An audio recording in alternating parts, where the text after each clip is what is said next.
February 3rd, 1944, 10:47 a.m. 38,000 feet above the frozen spine of Germany.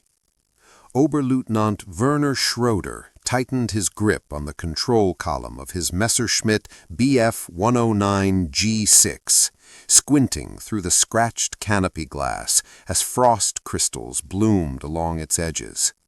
The air at this altitude was thin, bitter, violent. Each breath through his oxygen mask tasted of rubber and steel. Below, the patchwork quilt of the Reich stretched endlessly. Fields dusted white, rivers frozen into dark veins, towns reduced to geometric shadows. The sky was his kingdom. It had been his kingdom since 1940, since the days when the Luftwaffe painted their wings across the skies of France, Poland, and the Low Countries with such arrogance that the world itself seemed to bow. But today, something was different.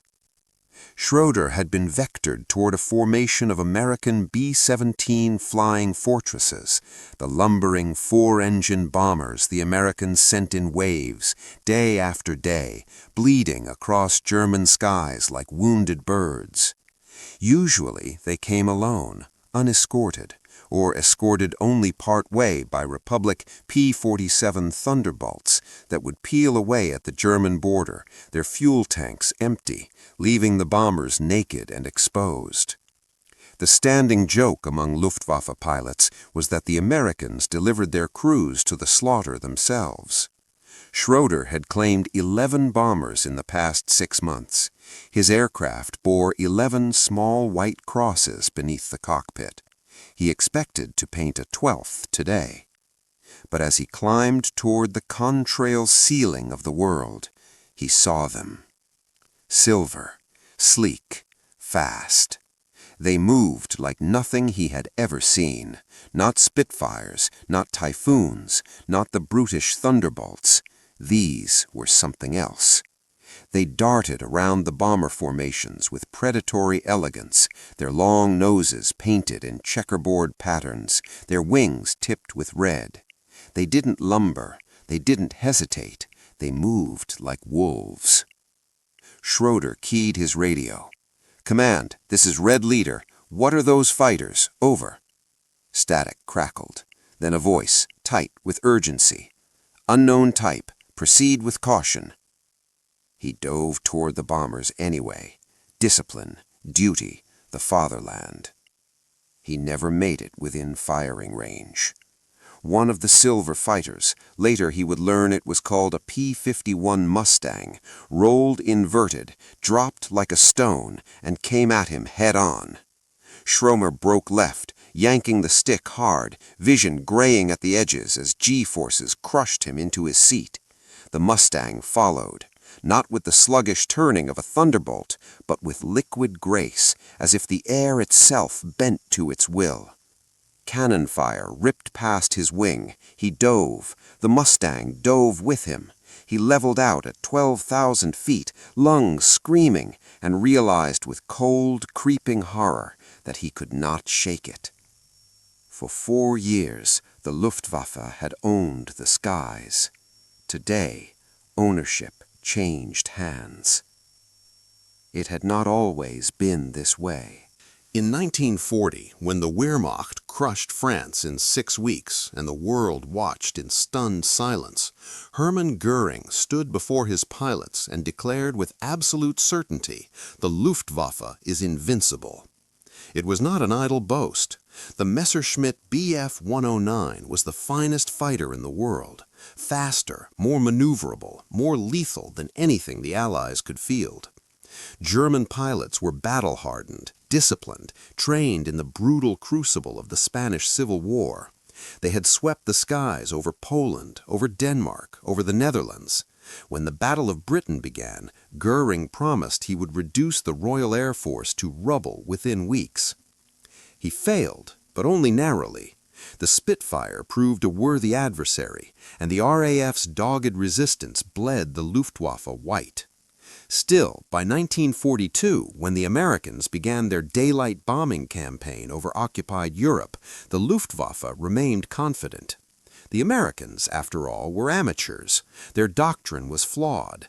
They insisted on daylight precision bombing, flying in tight formations at high altitude, relying on massed defensive firepower from their bombers' machine guns. The Luftwaffe, bloodied but unbroken, devised tactics to tear those formations apart. Head-on attacks, rocket salvos, vertical dives. The B-17s burned. They fell. They bled crew members into the freezing sky, bodies tumbling like broken dolls. By late 1943, the Americans were losing bombers faster than they could replace them. Entire squadrons vanished over Schweinfurt, over Regensburg, over Bremen. The 8th Air Force called it Black Week. The Luftwaffe called it proof. But the Americans were not done. Werner Schroeder survived that encounter on February 3rd, barely. He returned to base with his fuel tank nearly empty, his hands trembling so badly he could not light a cigarette. In the debriefing room, a dozen other pilots sat in silence, their faces pale, their eyes distant. They had all seen the silver fighters. They had all felt the shift. One of them, a veteran named Hauptmann Klaus Becker, spoke what they were all thinking. They stayed with the bombers all the way to Berlin. The room went silent. All the way to Berlin.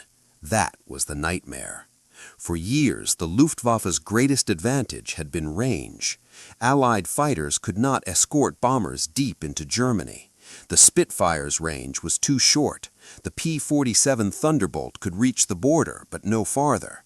So the bombers flew alone into the heart of the Reich, and the Luftwaffe feasted on them. But the Mustang, this sleek silver demon, had range. It could fly from England to Berlin and back. It could stay with the bombers the entire mission. It could hunt, and it did. The P-51 Mustang was the product of desperation and brilliance. Designed by North American Aviation in 1940, it had been born mediocre, a good airframe hampered by an underpowered American engine. But in 1942, the British mated it with the Rolls-Royce Merlin engine, the same power plant that drove the Spitfire, and everything changed. The Mustang became the fastest, longest-ranged, most lethal fighter in the world. With drop tanks, it could fly over 1,600 miles. It could climb to 40,000 feet. It could dive, turn, and dogfight with anything the Luftwaffe could throw at it. And it could do so while escorting bombers all the way to the target and back. By early 1944, the Mustang equipped nearly every American fighter group in the 8th Air Force.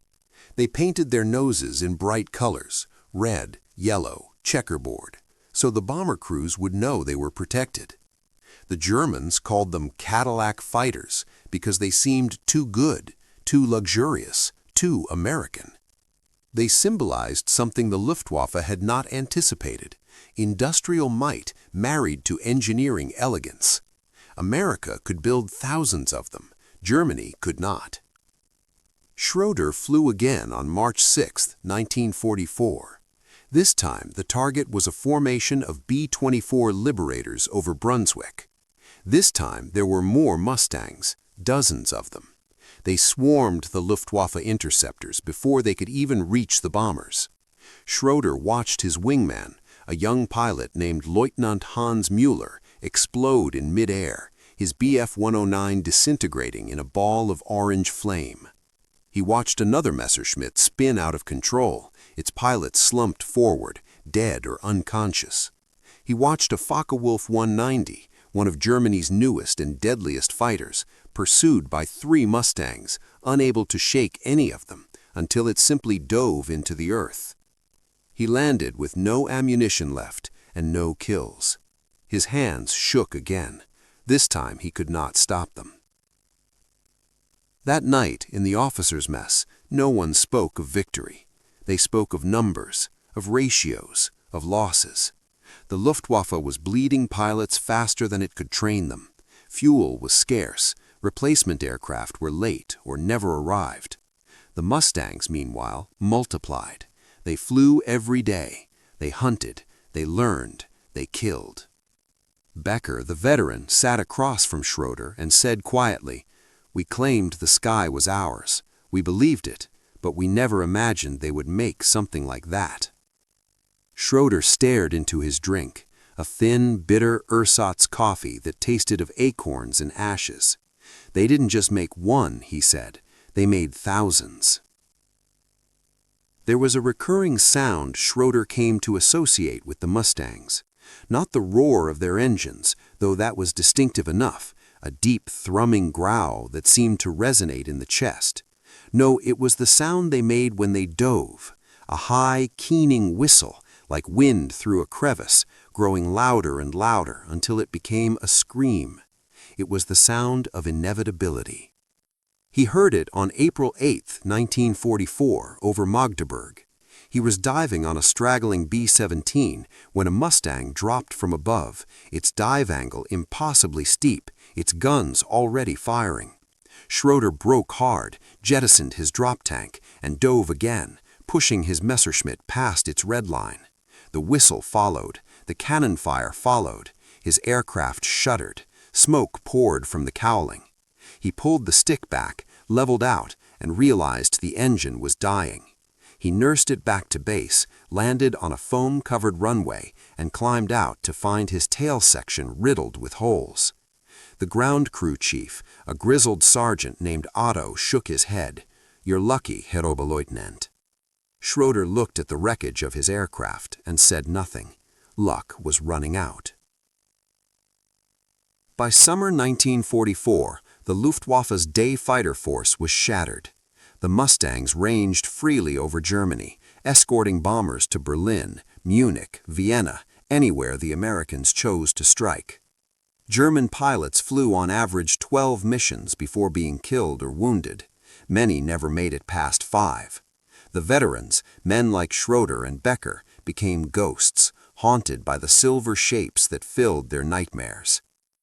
In July, Schroeder was transferred to a new unit tasked with intercepting bomber formations at night. It was quieter, darker. The Mustangs did not fly at night. For a few weeks, he breathed easier. But the war was already lost in the daylight sky. The P-51 Mustang had done what no other weapon could. It had broken the Luftwaffe's back. By escorting bombers all the way to their targets, it forced German fighters to engage on American terms. The Luftwaffe could no longer pick off stragglers or attack from safe distances. It had to face the Mustangs head-on, and it lost. The kill ratios were staggering. For every Mustang shot down, the Germans lost 5, 6, sometimes 10 fighters. Experienced pilots vanished, training pipelines collapsed, fuel supplies evaporated. In September 1944, Schroeder learned that Becker had been killed over Leipzig. No details, just killed in action. Another name, another cross.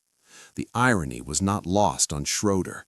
For years, the Luftwaffe had preached the doctrine of air superiority. Control the sky, control the war.